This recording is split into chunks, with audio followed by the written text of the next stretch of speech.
So it's happened. Michael Masi has been replaced as F1 race director, as Mohammed Ben Sulayem, the new FIA president, has revealed his plans to revamp F1's refereeing.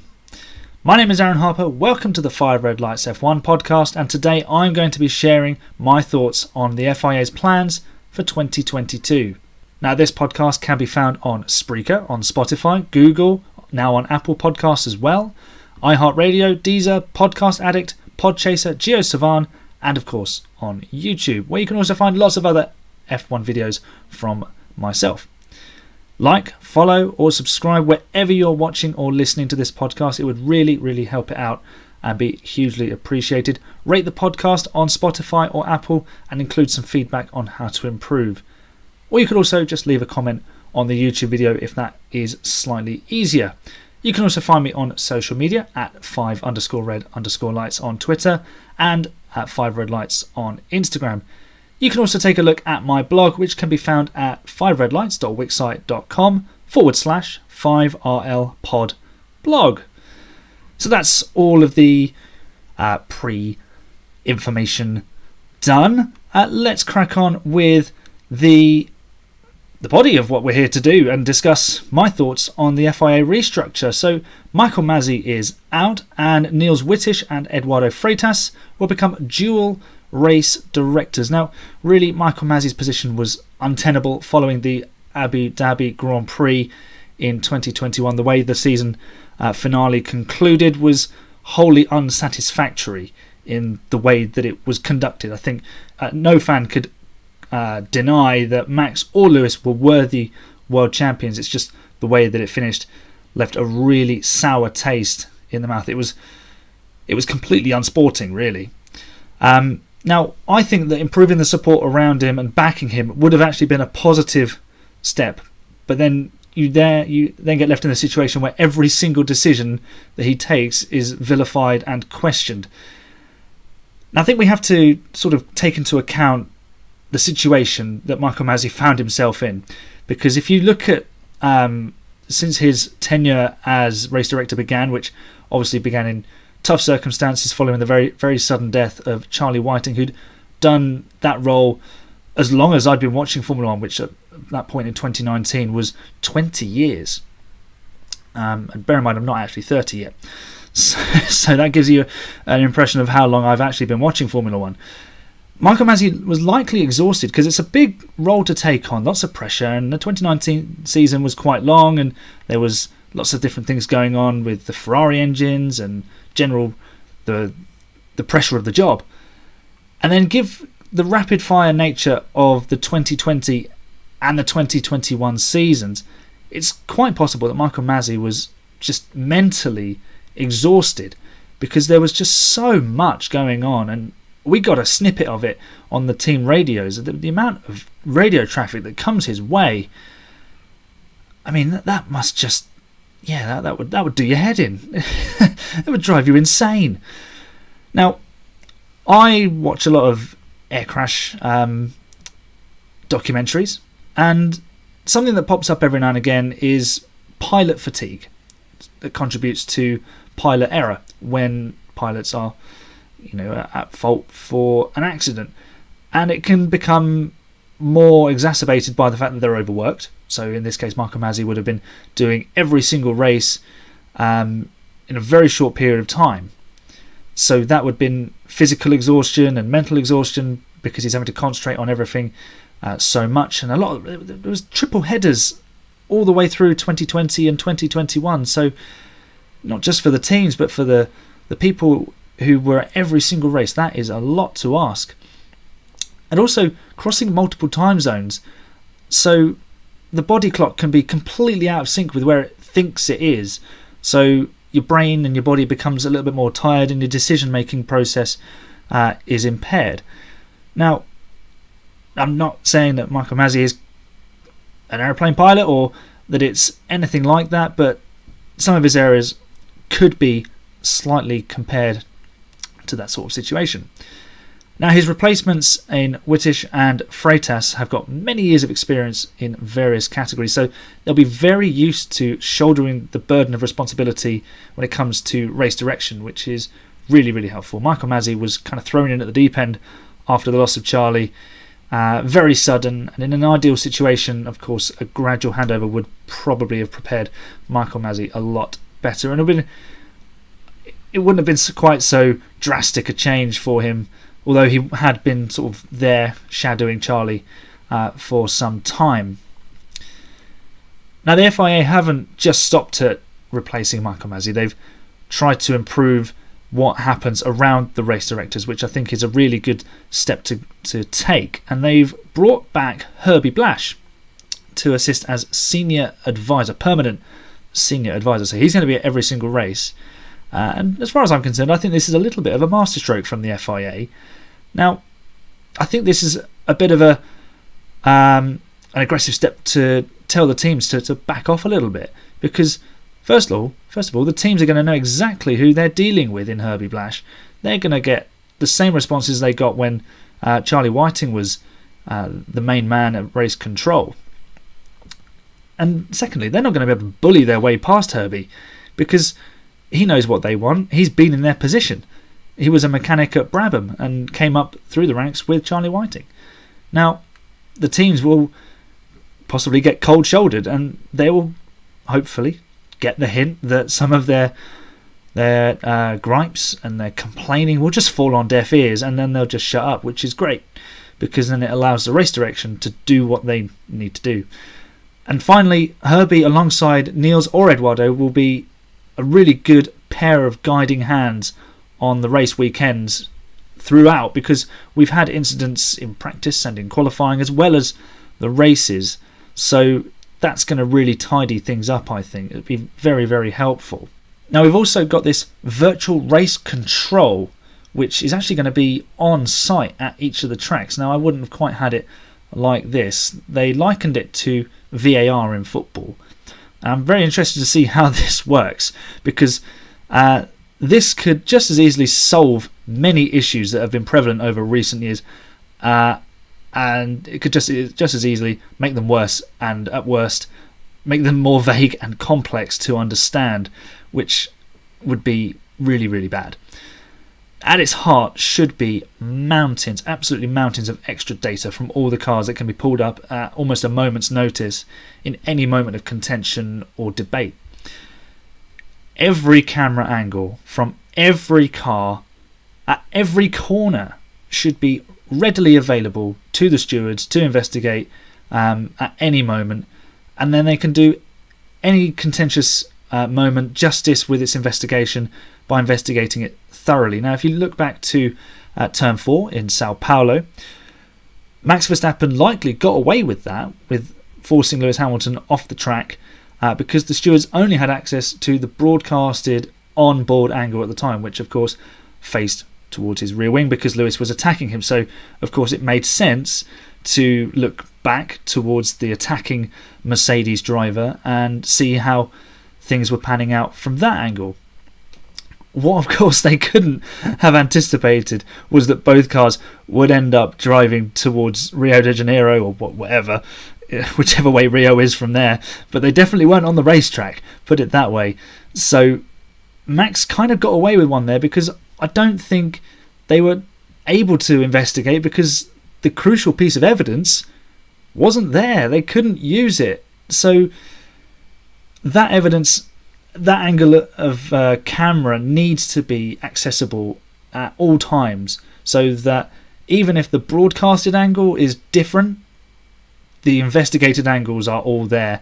And if you think about it, all this data that the cars provide the teams, that just gets beamed back to not just the garage, but if you think that Red Bull are based in Milton Keynes and Mercedes are based in Brackley, all the information from both those teams' cars is getting sent straight back here to the UK, and they're able to deal with it and process it and provide solutions.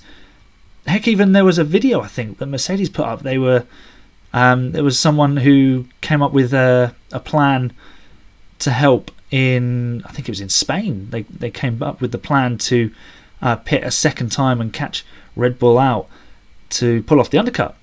So it's not just the guys and girls who are on site at the racetrack who are affecting the results of these races. It's the people back in the UK or the bases, and the FIA need to step up their game and kind of combat that, because they can make a ruling on what's happened, what they've got, but if they haven't got the right angle, they can't really do anything with it, which is kind of frustrating.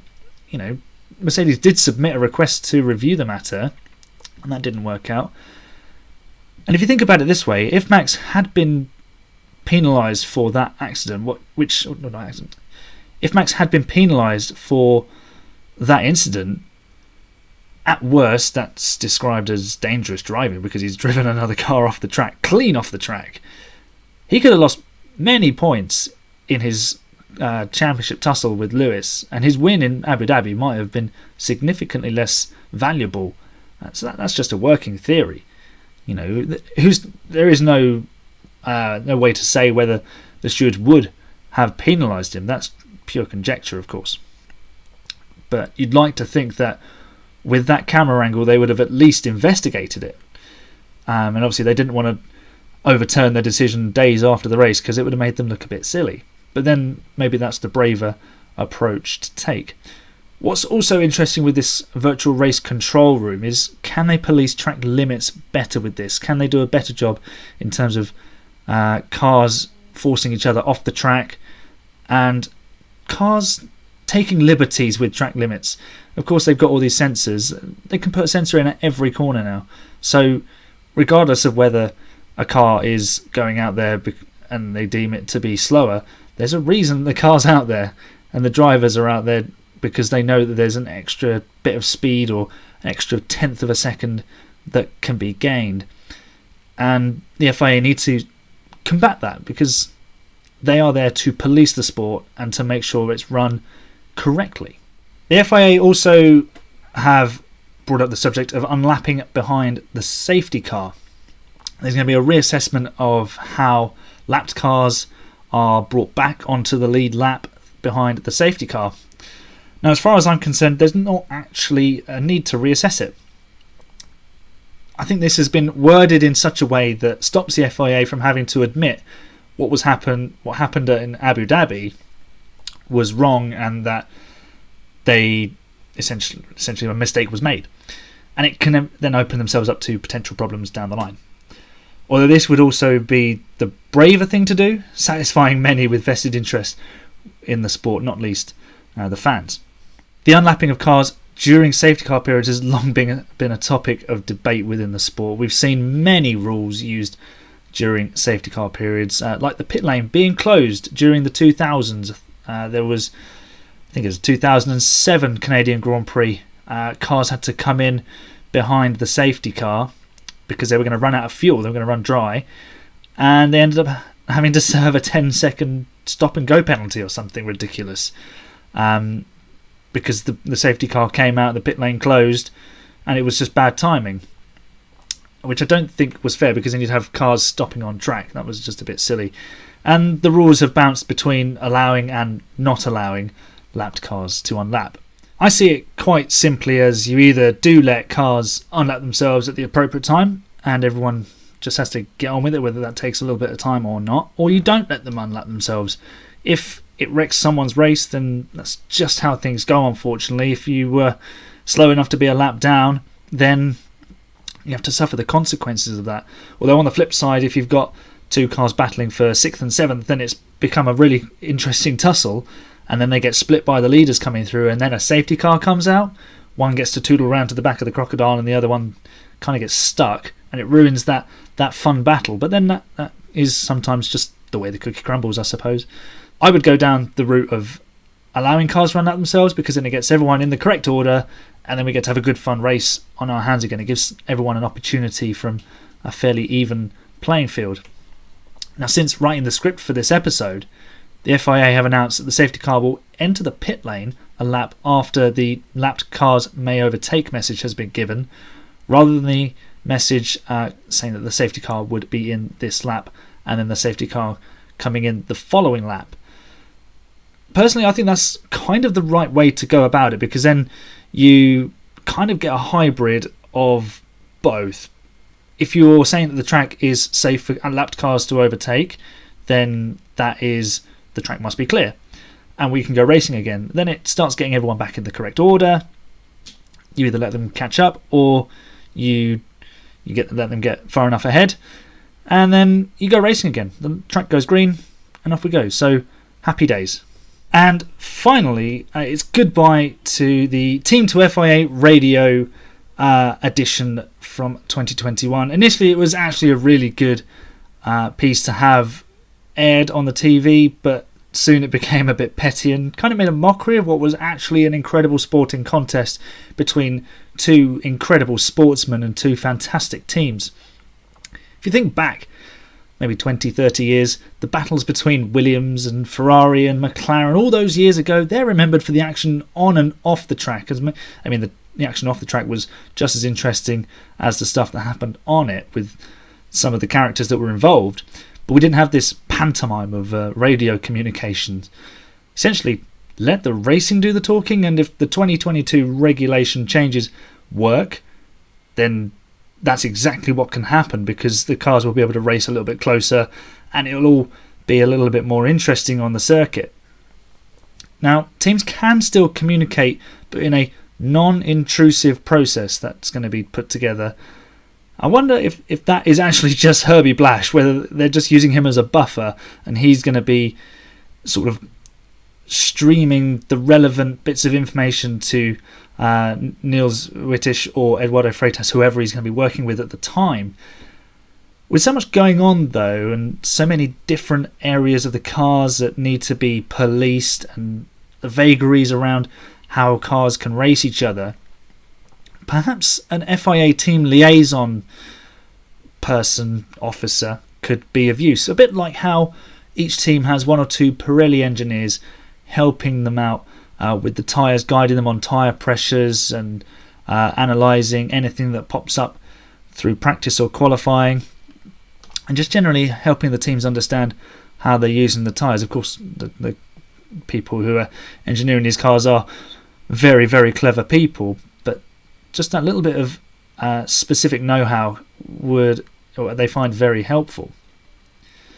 Now, I think if you have someone there dedicated to each team from the FIA, then they could bring any issues to them. They can speak to, and as long as the FIA are clear on how they're going to police things, and they can provide each team with a delegate, and they can take issues to them and say, well, how would the FIA rule on this?